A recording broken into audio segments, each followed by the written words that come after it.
আমার মায়ের একটু বেশি মনটা খারাপ। লম্পট গুন্ডাটা তোর বোনের দিকে নজর দিয়েছে, আর তুই সেটা বড় মুখ করে বলছিস। রকেটের কাছ থেকে 5 লাখ টাকা ধার নিয়েছিলাম। সামনের 2 তারিখের মধ্যে ওকে সমস্ত টাকা শোধ দিতে হবে, নয়তো রকেট আমাদেরকে মেরে আনন্দকে তুলে নিয়ে যাবে। আমি বাবা বলে বলছি না, ওর মতো মেয়ে লাখে একটা পাওয়া যায় কিনা সন্দেহ। নিজের পায়ের তলার মাটিটা শক্ত কর, এটাই তোর একমাত্র।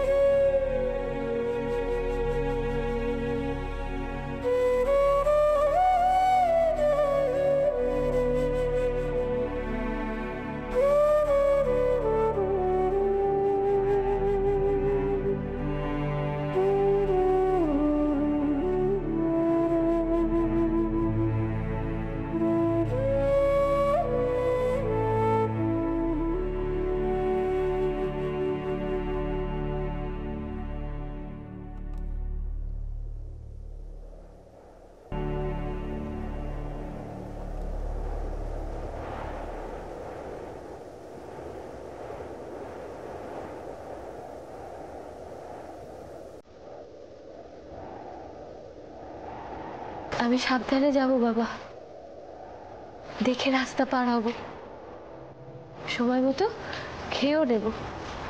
তুমিও কিন্তু মনে করে ওষুধ।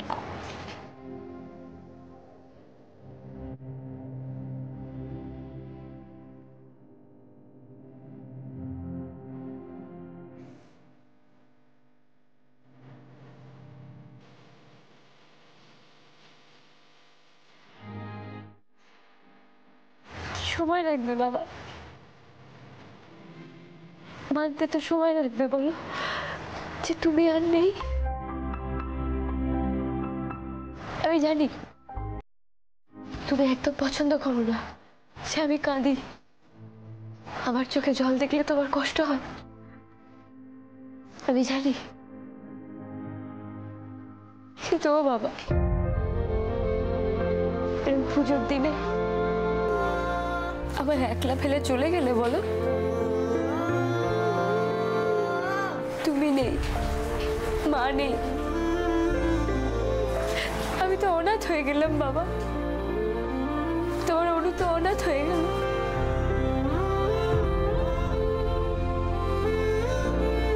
আনন্দী, এই আনন্দী, এই শোন। কি হয়েছে? খুব ভালো সাজা সাধনা তোর। নিজের নাক কেটে অন্যের যাত্রা সিদ্ধ করতে তোকে কে বলেছিল? কে বলেছিল তোকে? খুব বড় মাতব্বর হয়ে গেছিস না তুই? তাই বল। আমি ভাবলাম বুঝি কোনো বিপদ আপদ হয়ে গেল। একটুও গায়ে লাগছে না তাই না? তোমার চিন্তায় মানুষটার রাতের ঘুম উড়ে যাচ্ছে, তাতে তোমার কিচ্ছু যায় আসে না তাই না আনন্দী? শোন, ওদের কাছ থেকে ক্ষতিপূরণ চেয়েছিলাম। একটা মোটা অঙ্কের টাকা পেয়ে গেলে কি হতো? আমাদের আগের মতো দিন কাটাতে হতো। কারোর সাথে কোনো আলাপ আলোচনা না করে মাঝখানে ঢুকে পুরোটা ভেস্তে দিলে। আচ্ছা, এই সুযোগ আর আসবে?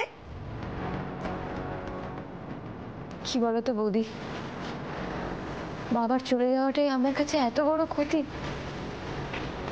সেটা তোমাদের মতন সুযোগ করতে পারলাম কই বল? হ্যাঁ, ওই একটাই তো শিখেছিস বল, শুধু কথা। কথা না রে,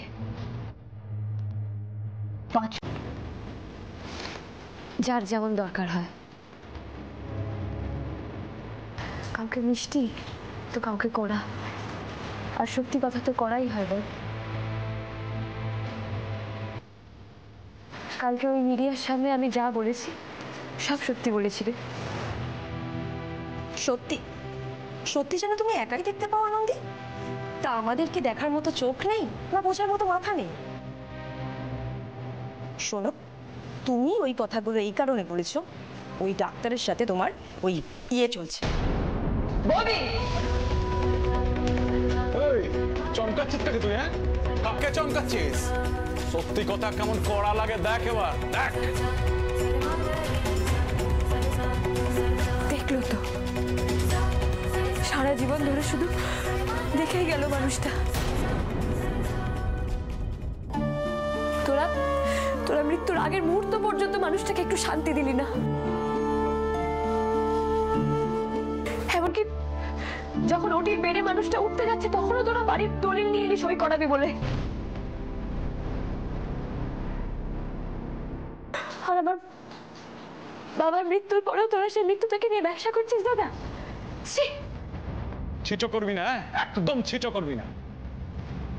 আমি যা করেছি তোর ভালোর জন্য, তোর ভালোর জন্য। আবার ভালো? হ্যাঁ, সব টাকাটা যদি পেয়ে যেতাম না, সেখান থেকে রকেটের কাছে ধার ছিল, সেই ধারটা শোধ করে দিতাম। এখন তো সেটা হলো না, এখন পুরোটাই তোর ঘাড়ে টোপটা করবে। হ্যাঁ, কালকে শ্মশানের রকেট আমাকে সরাসরি জানিস। হ্যাঁ, যেহেতু টাকাটা পাইনি, ও কিন্তু তোকে বিয়ে করেই ছাড়বে। হ্যাঁ, আগের বার তো বাবা তোকে বাঁচিয়েছিল, এবার এবার কে বাঁচাবে?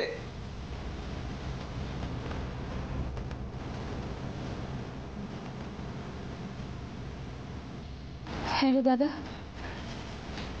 তাহলে তুই কেন আছিস বলতো? কেন বলতো? তোকে আমি সেই ছোটবেলা থেকে ভাইফোঁটা দিয়ে আসছি। কেন এবার তোকে গাল ধরে দাদা বলে ডাকি? কেন আমরা এক সংসারে থাকি বলতো? ছেলে হওয়ার তো কোনো দায়িত্বই পালন করলি না, আর তুই আজকে দাদা হওয়ার দায়িত্বটাও ঝিরে ফেলে দিলি। মাঝে মাঝে বড় জানতে ইচ্ছা করে তোর শরীরে রক্ত আছে না জল? যাকে আমি আসি রে। দাঁড়াও, তোমার দাদা এতক্ষণ কি বললো তুমি শুনলে না? কি বলো তো বৌদি, নিজেকে বাঁচানোর সাথে সাথে বাকিদের পেট চালানোর দায়িত্বও তো নিয়েছি। আসি গো, ডিউটিতে দেরি হয়ে যাচ্ছে।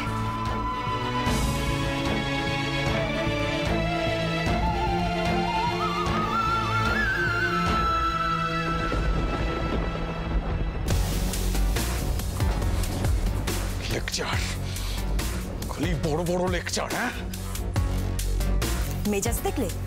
বাবা গো, এই মেয়ের সাথে তুমি পেরে উঠবে না গো, আমি বলছি শোনো। বাড়ুক, যত খুশি বাড়ুক, তোমারে বধিবে যে চম্পাহাটির ডন সে। রকেটের হাত থেকে না তোকে আর কেউ বাঁচাতে পারবে না, কেউ না।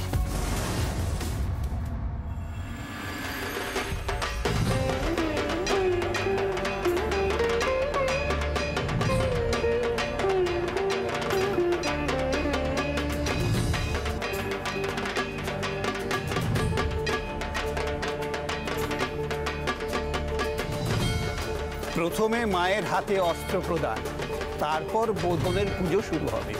মা, এক এক করে অস্ত্রগুলো এনে আমার হাতে দাও, আমি মাকে পরিয়ে দেব।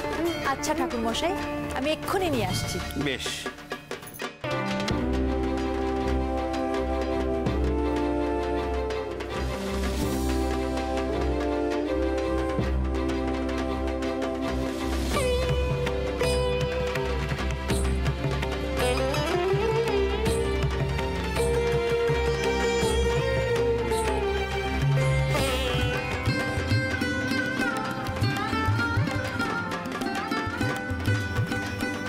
এদিকে এসো, এদিকে এসো, এদিকে এসো। আরে বাবা, ছবি টবি পরে হবে, আগে দাঁড়াও, তোমাকে ভালো করে দেখি আমার সোনা বউকে। ও বাবা, কি মিষ্টি লাগছে। হ্যাঁ, পিওর গাছি তসর, বাবা দিয়েছে তো। আরে বাবা, পিওরিটি নিয়ে আমার কোনো প্রশ্নই নেই। আমার শ্বশুর মশাইয়ের একমাত্র আদরের মেয়ে তুমি। তুমি চাইলে এই তসরের মধ্যে চুনি, পান্না, হিরে সব বসে যেতে পারে। কালকের যে ঘটনাটা ঘটলো তারপরেও মনে হয় যে খেলছে তার উপর আমার ভরসা আছে। খেলছে? কে খেলছে? খেলা? এই মা, মাগো মা, আমি মায়ের কথা বলছিলাম। মাগো মা, রক্ষে করো মা, সবাইকে দেখে রেখো মা, মাগো।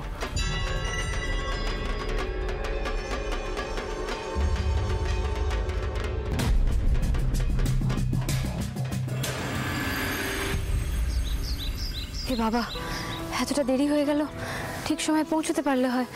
ঠাম্মিকে আবার ওষুধটা তো দিতে হবে।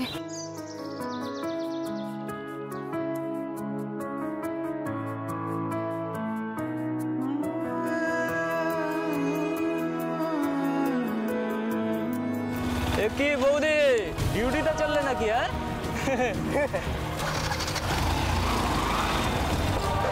কি বৌদি লজ্জা পেয়েছে? হ্যাঁ বৌদি, বিয়ের আগে না এত রাস্তায় বেরিও না, রোদ্রে কালো হয়ে যাবে তো। হ্যাঁ যাও বৌদি, তুমি বাড়িতে যাও, যাও বাড়িতে যাও। রাস্তা ছাড়ো, আমি ডিউটিতে যাচ্ছি, দেরি হয়ে যাচ্ছে। তুমি ইউটার্ন নিলেই আমরা সরে যাব বৌদি।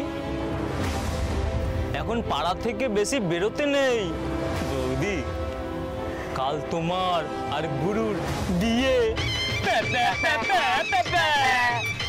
দেখো আমার এত বেশি ঘাটিও না। হ্যাঁ গুরু এখানে আসতে পারেনি, তোমাকে ডিরেক্ট শুভ দৃষ্টিতে দেখি, তাই আমাদেরকে পাঠিয়েছে তোমাকে প্রোটেক্ট করতে। তুমি বাড়ি যাও, বাড়ি যাও বৌদি। বিয়ের আগে মেয়েদের বাড়ি থেকে বেশি বেরোতে নেই বৌদি। আর একবার যদি আমাকে এখানে কেউ বৌদি বৌদি বৌদি বৌদি করেছে, তাহলে কিন্তু আমি ঠাটিয়ে তার গালে থাপ্পড় মারবো। বেয়াদব ছেলে কোথা করে। কাকা বাবু তো টসকে গেল, তাও তোমার মনের জোর কমলো না বৌদি? দেখলেই তো আমরা কারা। সোজা আঙুলে যদি ঘি না ওঠে, তাহলে আঙুল কি করে বেঁকাতে হয় তা আমরা ভালো করে জানি। আর মুখের কথায় যদি বাড়ি না যাও, তাহলে তুলে নিয়ে যাবো। এই তোল।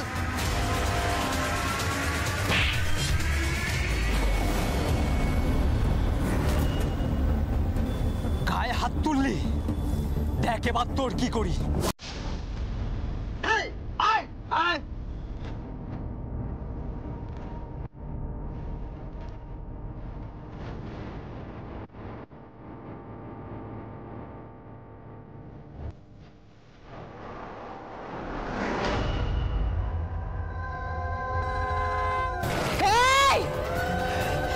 কি ভেবেছিস আমার বাবা মারা গেছে, আমার দাদা আমার পাশে নেই বলে যা ইচ্ছা তাই করবি? আমাকে যদি দুর্বল ভেবে থাকিস, অসহায় ভেবে থাকিস, তাহলে তোরা ভুল করবি। এবার দেখ দেখ আমি তোদের কি করি।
এবার দেখ আমি তোদের কি করি।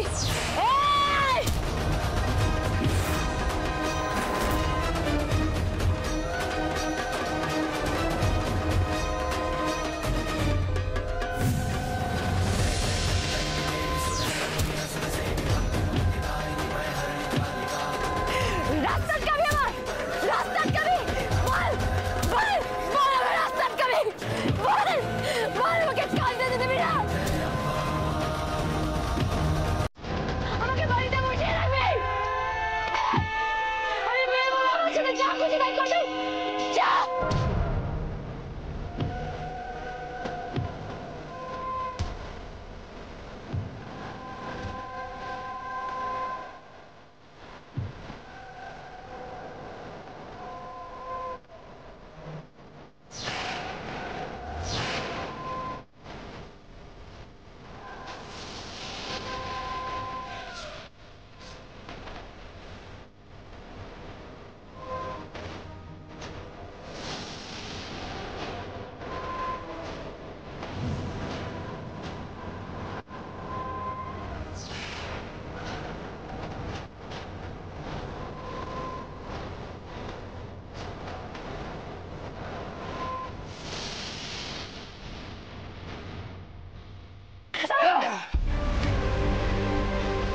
বৌদি বলে সম্মান করেছি বলে যা খুশি তাই করবে? হ্যাঁ, একটা মেয়ে হয়ে আমাদের সাথে লড়তে এসছো।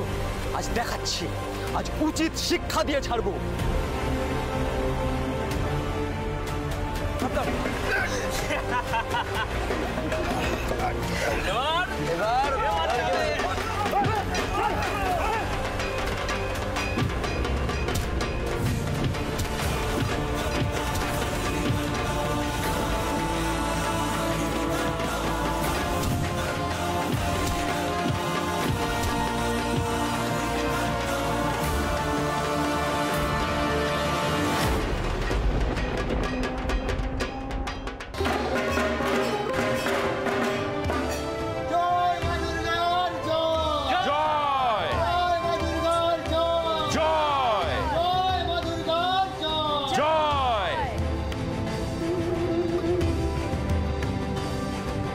কি সুমনা, কি ব্যাপার বলো তো?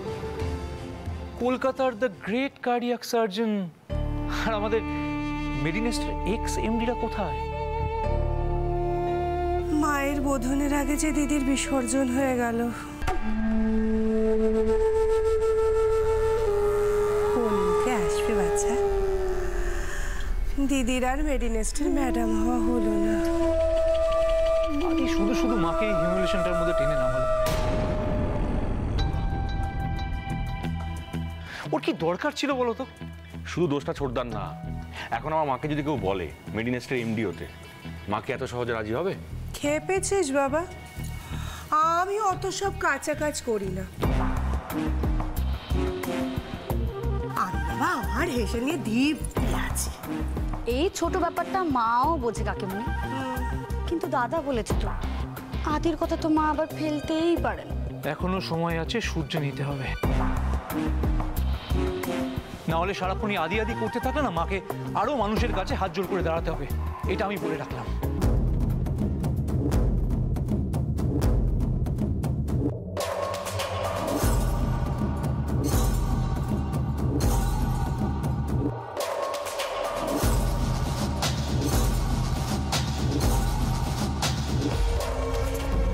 ও দিদি, কই গেলে গো? এসো একবার নিচে এসো, নিজের গান শুনে যাও।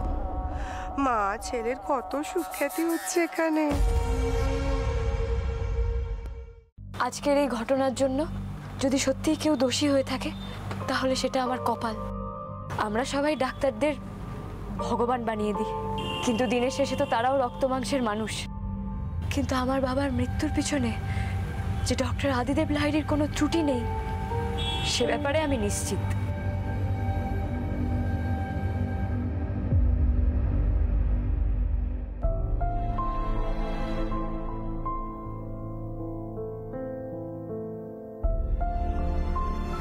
আদি, আদি বলছি একবার নিচে চল না রে বাবা, বোধনের পুজো শুরু হয়ে গেছে। এখনো তোমার ঠাকুরের ওপর এত বিশ্বাস?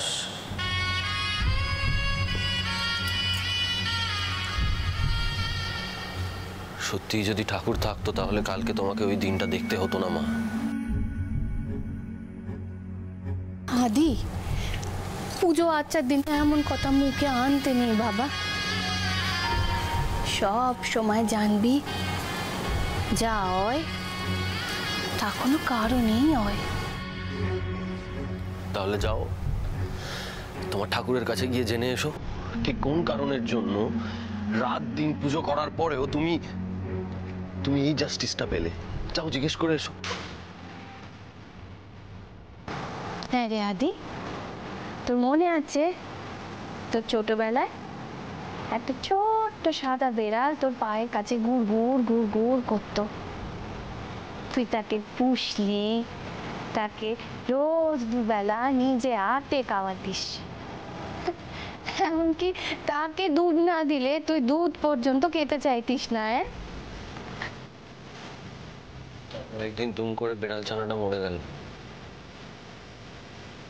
সেদিনও তোমার ঠাকুর আমার ওই ছোট্ট বেড়াল ছানাটাকে বাঁচাতে পারলো।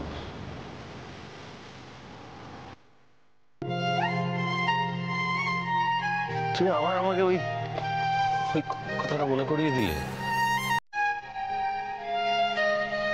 তুই যে সেদিন খুব কষ্ট পেয়েছিলি সেটা আমি জানি আদি, জানি আমি। কিন্তু আমি পরে কি জানতে পেরেছিলাম জানিস?